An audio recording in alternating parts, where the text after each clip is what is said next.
साथियों का ये हमें आग्रह पता चला कि वो गीत संगीत भी मूल्यवान है। तो अब फिर से हम कार्यक्रम के दूसरे भाग में आपका स्वागत करते हैं। सूरदास को समर्पित ये जो आज का कार्यक्रम है, इसमें आपका अभिनंदन। यानी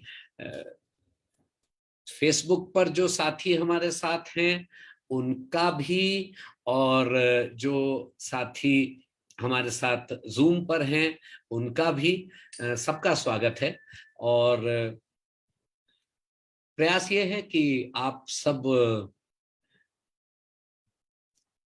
सूरदास के रचना संसार से गहन रूप में परिचित हो सकें, और उसके अलग अलग विभागों में हम आपको ले जाने का प्रयास कर रहे हैं। और 5 विभाग मैंने चुने हैं या विभाजित किए हैं। ऐसा करके कोशिश ये है कि आपको थोड़ा सा सरल रूप में सूरदास का काव्य संसार प्रस्तुत कर सके। तो पहला विभाग हमने वात्सल्य का अभी आपके सम्मुख प्रस्तुत किया था, और दूसरा हिस्सा जो है वो अब, यानी एक बार फिर मैं स्क्रीन शेयर ओपन कर देता हूं जी। तो सूरदास के रचना संसार को हमने कोशिश की है वात्सल्य, किशोर प्रेम, विरह वेदना, अनन्य भक्ति और दास्य भक्ति में विभाजित करने में। तो किशोर प्रेम की ओर अब हम चलते हैं, जो कि एक बहुत ही सरस विभाग है। और इस इंटरमिशन के बाद हम किशोर प्रेम के हिस्से पर आ गए हैं कार्यक्रम के दूसरे भाग में। और मैं देखता हूं आप सब कितना आज हमारे पास समय है और कितना हम इसको बाकी सब हिस्सों पे ले जा सकते हैं। अगर हमारी समय क्षमता कम रहेगी तो हम कुछ हिस्सों तक इसको रोक देंगे, और फिर सूरदास पे समर्पित किसी और कार्यक्रम में सूरदास की रचना संसार के बाकी हिस्सों को हम ले उठाएंगे। तो किशोर प्रेम अर्थात युवावस्था, और युवावस्था से पहले की जो किशोरावस्था है यानी एडोलसेंस, उस अवस्था का, उस उम्र का, उस वय का जो प्रेम है और आकर्षण है, वो इन्फैचुएशन से शुरू होता है, अट्रैक्शन उसका आधार होता है, और फिर धीरे धीरे प्रेम पनपता है। तो राधा कृष्ण के प्रेम में जो स्वाभाविक परिस्थितियों का एक बहुत ही विशद चित्रण किया है सूरदास ने। संयोग श्रृंगार उसका आधार है, यानी प्रेम पर जब साहित्य रचा जाता है तो उसका रस हम श्रृंगार रस कहते हैं साहित्य में, कविता के क्षेत्र में या साहित्य के क्षेत्र में, जिसमें हम नाट्य संसार को भी लेते हैं और गद्य और पद्य दोनों साहित्य को लेते हैं। तो श्रृंगार के 2 पक्ष हैं, संयोग श्रृंगार और वियोग श्रृंगार। संयोग श्रृंगार जब प्रेमी प्रेमिका एक दूसरे के साथ हैं, मिल पा रहे हैं, और वियोग जब वो एक दूसरे से दूर हैं। तो पहले हम संयोग श्रृंगार में किशोर प्रेम की अवस्थाओं का चित्रण देख लें।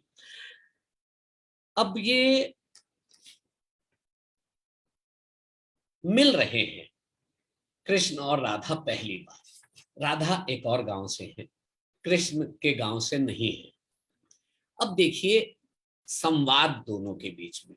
हम फिल्मी गीतों में इस बात की बहुत चर्चा करते हैं कि मजरू सुल्तानपुरी ने और बाद के समय में आनंद बख्शी ने और बहुत हद तक शैलेंद्र ने, राजेंद्र कृष्ण ने, इन लोगों ने गीतों में संवादों को ऐसे बुना कि वो बातचीत जैसे लगते थे, और वो कॉन्वर्सेशनल पोइट्री के महारथी माने जाएंगे।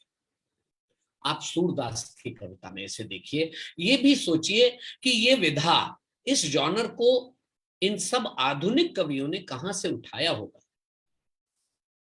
खेलन हरि निकसे ब्रिज खोरी, ब्रिज की गलियों में हरि निकले हैं यानी कृष्ण निकले।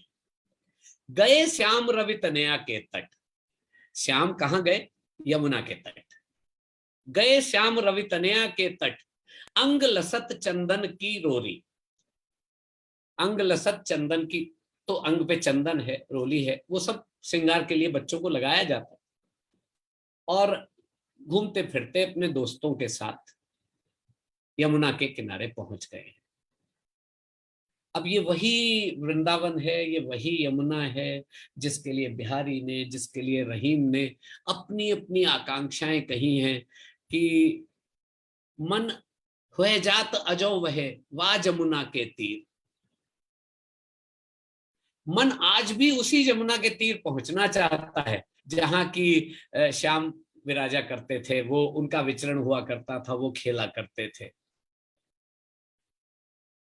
गए श्याम रवि तनया के तट, अंग लसत चंदन की खोरी, औचक ही देखी तह राधा। अचानक ही उन्होंने वहां एक लड़की को देखा। औचक ही देखी तह राधा, नैन विशाल भाल दिए रोरी। अब राधा के माथे पे भाल पर रोली की एक बिंदी बनाई गई है, वो उनका श्रृंगार है। और विशाल नैन है, नेत्र उनके बड़े बड़े हैं। औचक ही ये सौंदर्य का चित्रण है नायिका का, राधा का।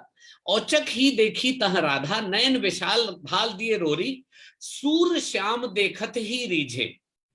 अब देखते ही सूरदास के श्याम रीझ गए। ये जो इन्फैचुएशन कहें, आकर्षण कहें, अट्रैक्शन कहें, सूर श्याम देखत ही रीझे। और दोनों के नयन मिले, नयन नयन मिले पड़ी ठगोरी। नयन से नयन मिले और ठगोरी पड़ गई, यानी जैसे आप ठगे से रह गए। दोनों ही ठगे से रह गए कि हमने क्या देख लिया। राधा ने कृष्ण को पहली बार देखा, कृष्ण ने राधा को पहली बार देखा। क्या अद्भुत चित्रण है। बिल्कुल ऐसा ही एक चित्रण है जबकि सीता और राम का पहली बार तुलसीदास ने एक कहिए आमना सामना करवाया है, और वो पुष्प वाटिका है जनक की। और उस पुष्प वाटिका में जब आमने सामने दोनों खड़े हैं तो उसका जो विशद वर्णन, उसका जो बहुत मार्मिक वर्णन तुलसीदास करते हैं।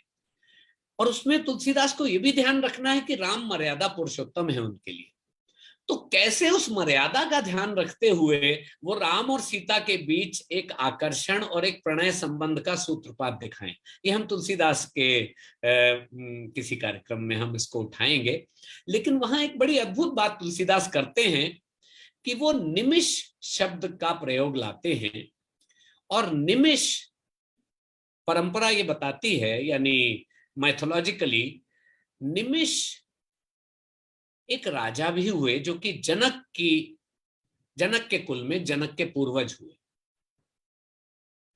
और निमिष हम समय को मापने की सबसे छोटी इकाई को भी बोलते हैं, निमिष मात्र बोलते हैं, यानी फ्रैक्शन ऑफ सेकंड मात्र।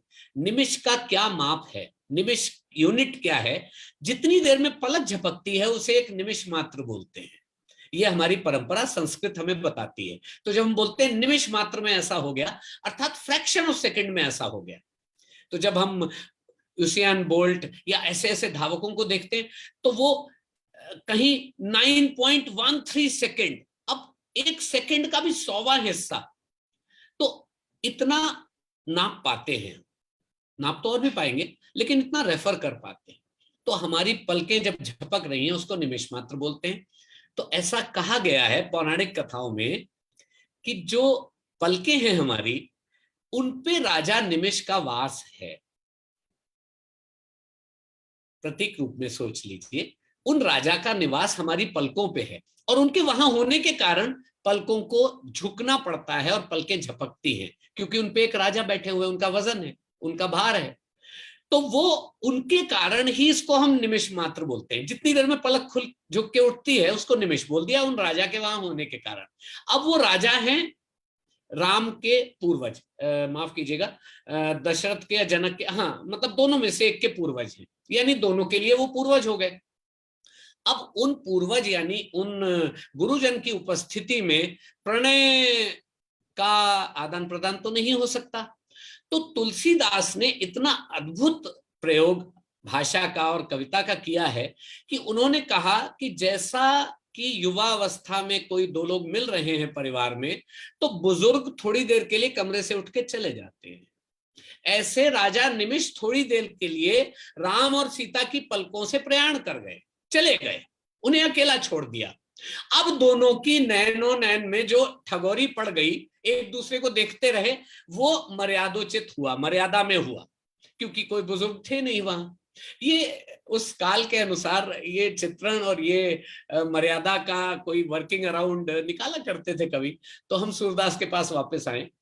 खेलन हरि निकसे ब्रिज खोरी और गए श्याम रवि तनया के तट, अंग लसत चंदन की खोरी, औचक ही देखी तह राधा, नैन विशाल भाल दिए रोरी, सूर श्याम देखते ही रीझे। याद रखिएगा, हरि से पद का प्रारंभ हुआ है, छंद का प्रारंभ हुआ है, खेलन हरि निकसे ब्रिज खोरी, और अंतिम पंक्ति में सूर श्याम। अब वो सूरदास के श्याम बन गए, क्योंकि प्रणय व्यापार तो श्याम ही करेंगे ना मनुष्य की लीला में, मानव बन के।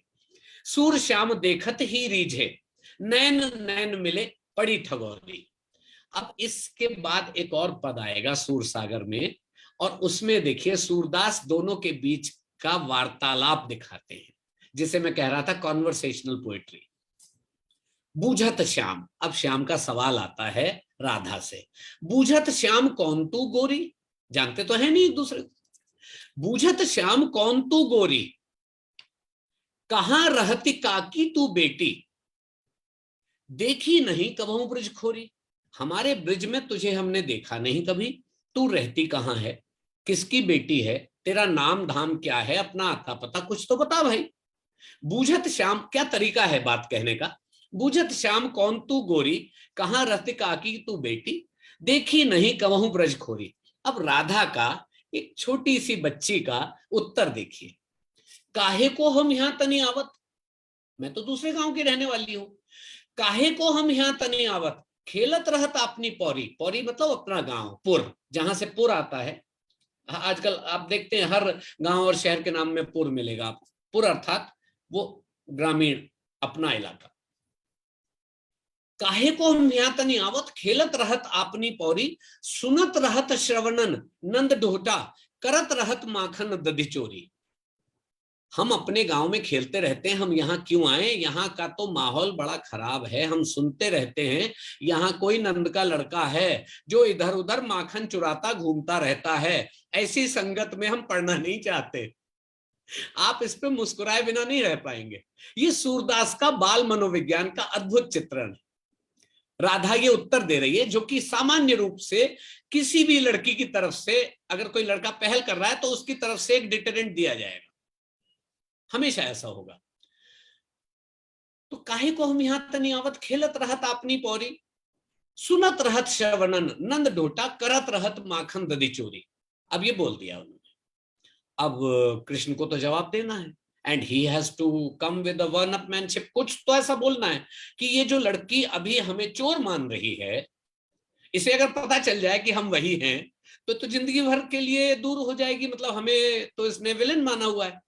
तो अब देखिए कान्हा का जवाब, तोहरो कहा चोर हम ले हैं, तोहरा कहा चोर हम ले हैं, तुमरो कहा, तुम्हारा हम क्या चुरा लेंगे, तुमरो कहा चोर हम ले हैं, खेलन चलो संग मिली जोरी, खेलने चलो हमारे साथ हाथ पे हाथ पकड़ के, तुम्हारा क्या चुरा लेंगे हम। तुमरो कहा चोर हम ले हैं, खेलन चलो संग मिली जोरी, सूरदास प्रभु रसिक शिरोमणि। अब सूरदास के प्रभु रसिक शिरोमणि हो गए। सूरदास प्रभु रसिक शिरोमणि, बातन भुरई राधिका भोरी। अपनी बातों में उन्होंने राधा को ऐसा भरमा लिया, ऐसा एंचैंट कर लिया, उनके चार्म में राधा ऐसी फंस गई कि अब वो चल दी उनके साथ खेलने, और इस संबंध का सूत्रपात हो जाता है। कुछ हुआ, रिकॉर्डिंग स्टॉप हुई? अच्छा, तो दोबारा कर ली जी। तुमरो कहा चोर हम ले हैं, जवाब देखिए, तुमरो कहा चोर हम ले हैं, खेलन चलो संग मिली जोरी गोरी, तो सूरदास प्रभु रसिक शिरोमणि, बातन भुरई राधिका भूरी। अब ये आप देखिए, एक नेत्रहीन कवि किस तरह से आपको इंसानी मनोभाव, मानवीय मनोभाव, इमोशन, सेंटिमेंट्स और प्रेम की गहन दशाओं में ले जाता है और कैसे वो वार्तालाप के माध्यम से बातों को आगे बढ़ाते हैं।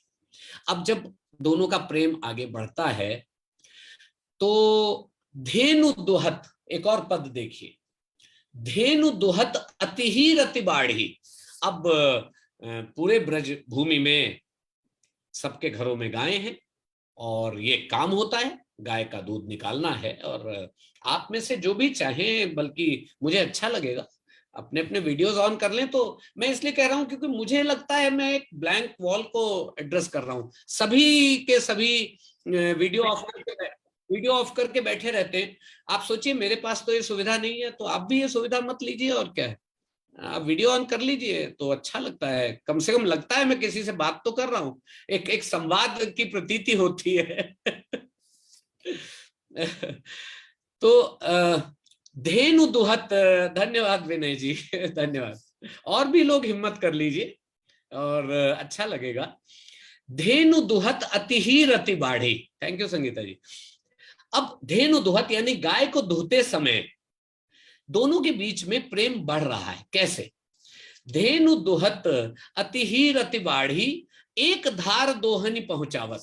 तो एक तो वो कलश या पात्र है जिसमें कृष्ण बैठ के गाय को दोह रहे हैं, बीच बीच में एक धार जहां प्यारी ठाड़ी, तो पीछे कहीं साइड में राधा खड़ी है तो अपना हाथ मोड़ के एक धार उनके चेहरे पे। अब ये छेड़छाड़ है। सूरदास बिना आंखों के इस कार्य व्यापार को देख रहे हैं और उनके पास ऐसी अद्भुत वर्णन क्षमता है कि वो हमारे सामने इसको इतना सुंदर चित्रित कर देते हैं। धेनु दुहत अति ही रति बाढ़ी, एक धार दोहनी पहुंचावत, एक धार जहां प्यारी ठाड़ी। अब उसके बाद जो अंतिम तीसरी पंक्ति है इसकी, उसमें आप शब्दों का प्रयोग देखिए, अलंकार देखिए, श्लेष भी देखिए। मोहन करते धार चलति पय, पय अर्थात दूध। तो मोहन के कर से यानी मोहन के हाथ से जो दूध की धार चल रही है, मोहन करते धार चलति पय, मोहन मुख अति ही छवि बाढ़ी। अब राधा का मुख मोहन हो गया, वो मोहनी मूरत हो गई। मोहन मुख अति ही रति बाढ़ी, अब वो मुख इतना मोहन हो चुका है, इतना मोहक हो चुका है कि दोनों के बीच जो प्रेम है वो और बढ़ता जा रहा है। मोहन करते धार चलत पय, मोहन मुख अति ही रति बाढ़ी। ये देखिए, धेनु दुहत अति ही रति बाढ़ी, अति ही छवि बाढ़ी, माफ कीजिएगा, अंतिम पंक्ति में है छवि। धेनु दुहत अति ही रति बाढ़ी, एक धार दोहनी पहुंचावत, एक धार जहां प्यारी ठाड़ी।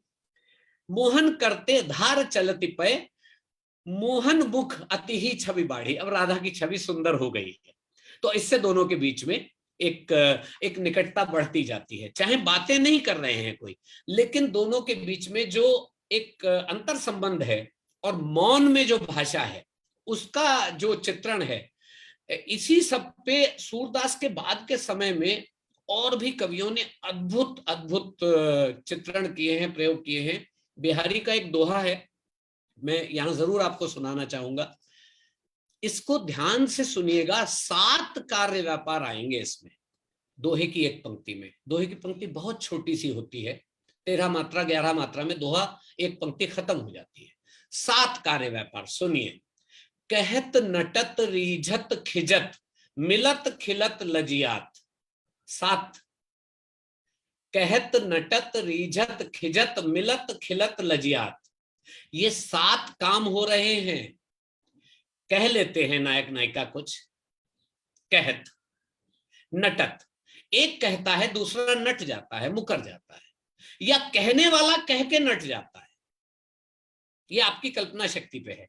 काव्य का बहुत बड़ा भाग है उसके ब्लैंक स्पेसेस, जहां आप अपनी कल्पना शक्ति से चित्रण और मनोभाव भरते हैं, तब कविता आपकी अपनी बनती है। तो कहत नटत रीझत, अब ये जो कहा गया और ये जो नट गए, इस पे कोई एक रीझ जाता है या दोनों रीझ जाते हैं, तो रीझत खिजत। अब जब एक रीझा, मान लीजिए नायक रीझा तो नायिका खींच गई, ये स्वभावोचित है, ये स्त्री मन का एक स्वाभाविक चित्रण है। कहत नटत रीझत खिजत मिलत, अब जब रीझ गए और दूसरा कोई खींच गया तो इस पे दोनों के बीच में एक ऐसा प्रगाढ़ आकर्षण उत्पन्न हुआ कि दोनों मिल गए, मिलत, और मिल गए तो खिल गए, खिलत, और जब खिल गए तो लजा भी गए, लजियात। कहत नटत रीझत खिजत मिलत खिलत लजियात, ये एक पंक्ति हुई है। अब दूसरे पंक्ति में जब आप बिहारी की दूसरी पंक्ति सुनेंगे तो आप ये इस बात का अनुमान कर पाएंगे, आपको जैसे कहें रोमांच हो आएगा कि इन कवियों के पास क्या सामर्थ्य थी। भरे भवन ही करत है नैनन ही सो बात, ये सातों कार्य व्यापार बोल के नहीं हो रहे हैं, उठ के भी नहीं हो रहे हैं, हिल भी नहीं रहे, मिल भी नहीं रहे, एक किसी भरे भवन में बैठे हैं, भरी सभा में दूर दूर बैठे हैं, नैनों से बातें हो रही हैं, नैनों से ही कह लेते हैं, नैनों से ही कहत नट लेते हैं, नैनों से ही मिल लेते हैं, रीझ लेते हैं, खींच लेते हैं, मिल लेते हैं, खिल लेते हैं, लजा लेते हैं। क्या अद्भुत चित्रण है। ये सब कवि थे। किसी दिन हम बिहारी के पास भी चलेंगे। तो धेनु दुहत अतिरही रति बाढ़ी। अब बात आगे बढ़ती है तो कार्य व्यापार कहां पहुंचते हैं, क्योंकि राधा भी अपनी गायें लेके आती है। भाई बहाना तो चाहिए ना कुछ, कान्हा अपनी गायें लेके चराने जा रहे हैं, राधा अपनी गायें लेके चराने जा रही हैं, मैं तुझसे मिलने आई मंदिर जाने के बहाने, कुछ तो बहाना चाहिए होता है। अब राधा जब गायें लेके आती हैं तो उन गायों को दोहना भी है। अब कृष्ण ऑफर करते हैं, हमेशा मेल्स तो ऑफर करेंगे ना कि भाई हम हेल्प कर दें, ये सामान्य बात है। तो राधा के उपालंब सुनिए, राधा के ताने सुनिए। तुमते कौन दुहावे गैया, तुमसे गैया कौन दुहाए, तुमते कौन दुहावे गैया। बात इधर की करते हो, गाय उधर दूहते हो, आधा दूध फैला देते हो, आधा ढड़का देते हो, घर में जाके जवाब मुझे देना पड़ता है। तो तुमसे ऐसा काम अपन नहीं करवा पाएंगे, तुमसे कौन दुहावे गई। और थोड़ा सा टॉन्ट आएगा, करिलो हरी न्यारी अपनी गैया, तुम ना अपनी गाय अलग कर लो, मेरी गाय अलग कर दो, ये हमारा मेलजोल चल नहीं पा रहा है। सो अब रूठना है, रूठ रही है। करिलो हरी न्यारी अपनी गैया, नहीं न बसात लाल कछु तुम सो सबे ग्वाल एक छैया। हम सब ग्वाल एक हैं, बराबर हैं, एक ही जगह, एक ही छैया के हैं। ये तुम अपने आप को अलग कैसे मानते हो, मतलब ये जो भी स्त्रीयोचित एक मतलब नारी के मन की स्वाभाविक एक संकोच वाली दशा होगी, उसके तहत वो कह रही भाई ये मेरे साथ ये जो बहुत ज्यादा मेल जोल है ये खत्म करो, ये मेरे से चलता नहीं है। करी लो हरी न्यारी आपनी गई है, न्यारी यानी अलग, अपनी अपनी गाय अलग कर लो, तुम्हारी गाय अलग, मेरी गाय अलग। ये तुम ठेकेदारी लिए घूमते हो, फिर इनका दूध भी तुम निकालते हो, आधा दूध बेकार हो जाता है, आधा घर पहुंचता है, तो मेरे लिए सब बड़ा मुश्किल होता जा रहा है।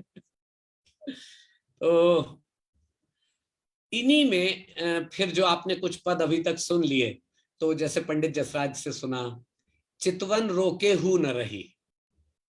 अब वो चितवन है, वो रुकेगी नहीं, वो कैसे रोकेंगे आप।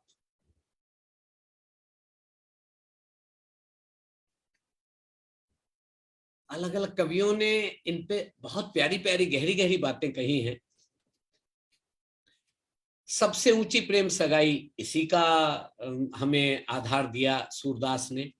और एक दिन मुरली श्याम बजाई, वो भी आपने सुना।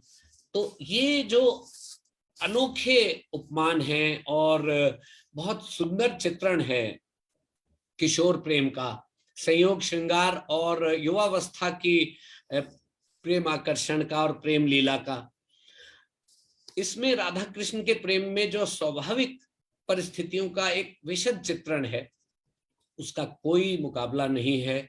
इसे हम चाहे रासलीला देखें, रासलीला वाले एक अंग में देखें, चीरहरण लीला में देखें, माखन लीला भी युवा होने तक, किशोरावस्था होने तक चलती रहती थी। दोस्तों के साथ माखन लूटने जाते थे, चोरी करने जाते थे। वो महाराष्ट्र में और मुंबई में तो आज भी जन्माष्टमी के अवसर पर गोकुल अष्टमी करके वो एक अद्भुत लीला होती है। और गोविंदा आला रे तो फिर मित्रता में जो क्रीड़ाएं हो रही हैं, राधा कृष्ण की आपस की जो प्रेम लीला है, ये सब आप किशोर प्रेम के अंतर्गत देखते हैं। और ये सूरदास की रचनाओं का दूसरा विभाग रहेगा। आज जो मैं कवर करना चाहता था, ये हमारा आज का दूसरा हिस्सा रहेगा, कार्यक्रम का दूसरा भाग। मैं ये पूछना चाहूंगा कि ये हमारा दूसरा भाग कितने समय का हो गया है?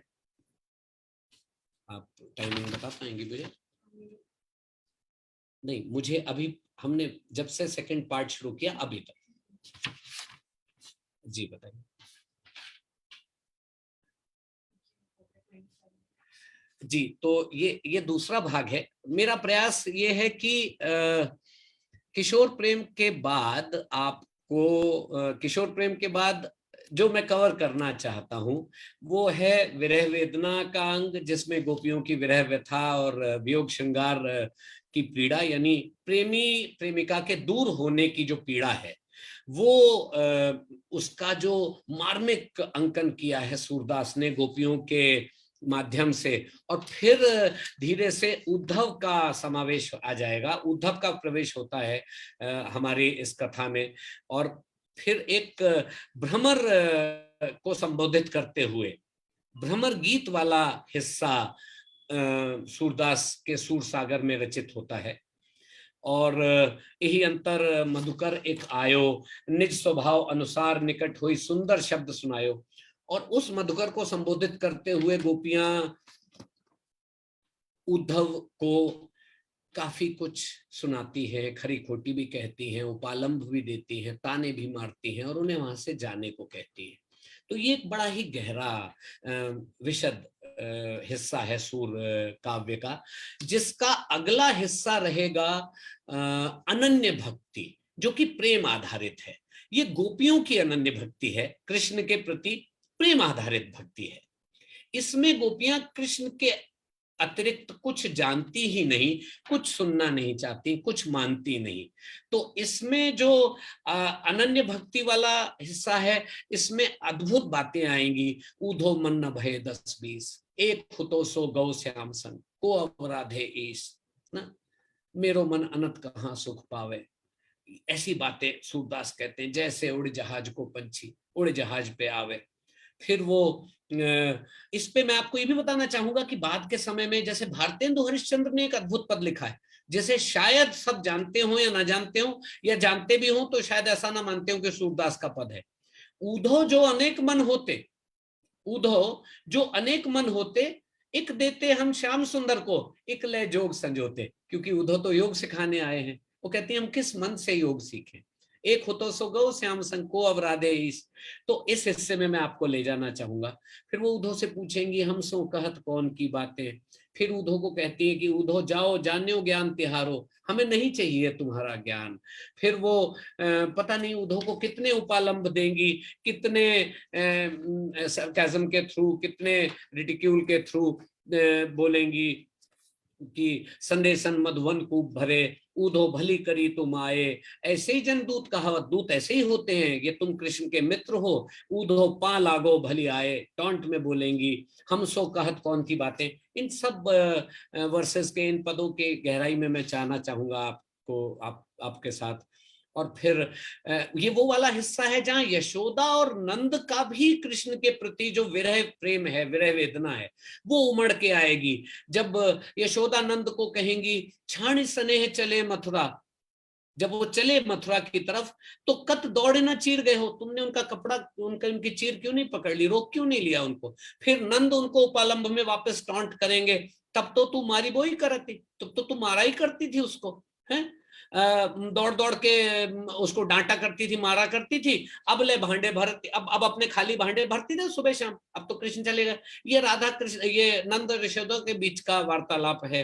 फिर ये अचानक से यशोदा बोल देंगी नंद ब्रिज लीजिए ठोंक बजाए, अपना ब्रिज रखो अपने पास, हमें नहीं चाहिए, मैं जा रही हूँ कृष्ण के पास। फिर संदेशों देवकी सो कहियो, अद्भुत पद है, आपकी आंखों में आंसू आ जाएंगे, जिसमें कि यशोदा देवकी को संदेश देती है कि तुम मेरे बेटे कि माँ तो हो लेकिन उसे पाला तो मैंने है। तो ये एक हिस्सा रहेगा। और फिर इसके बाद का जो अंतिम भाग है वो है दास्य भक्ति, जहां सूरदास का दास्य भाव है, सेवक स्वामी भाव से जो भक्ति होती है, उस भक्ति का भी मैं कुछ आपके सामने अंश प्रस्तुत करना चाहूंगा।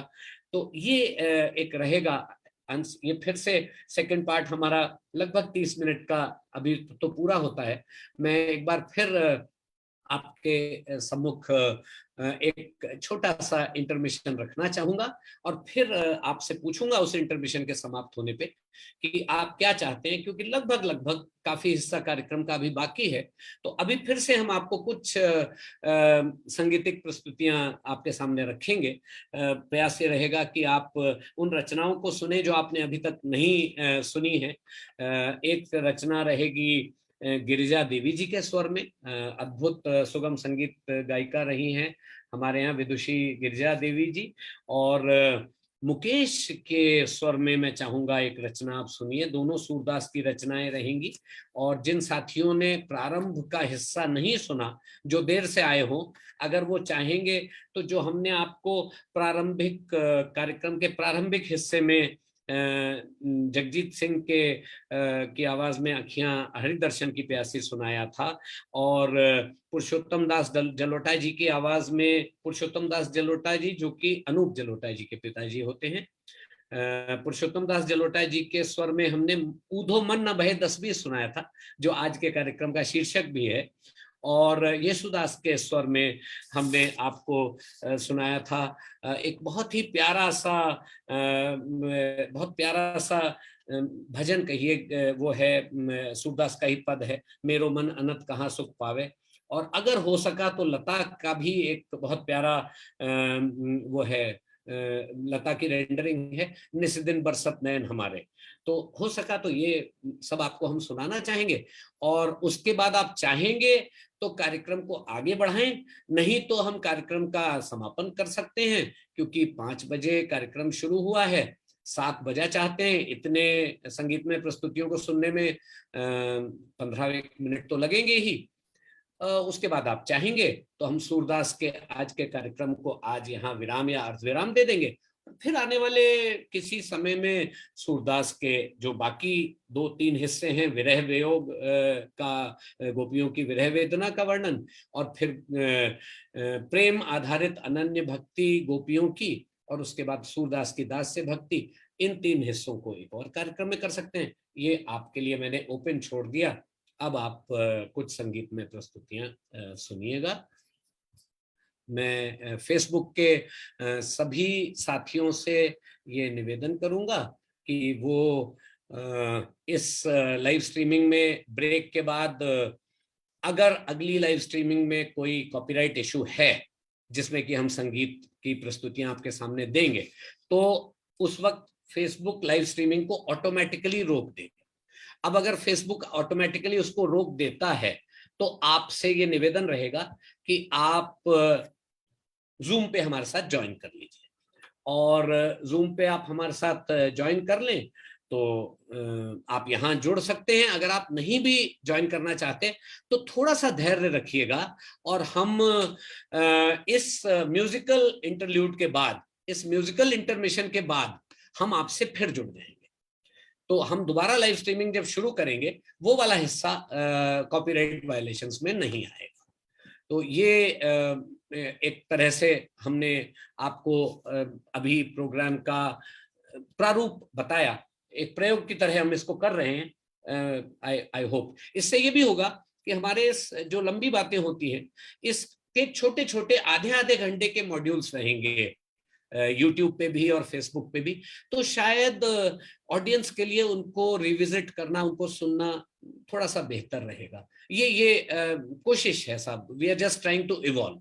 So with this, I request that we will be stopping the live stream.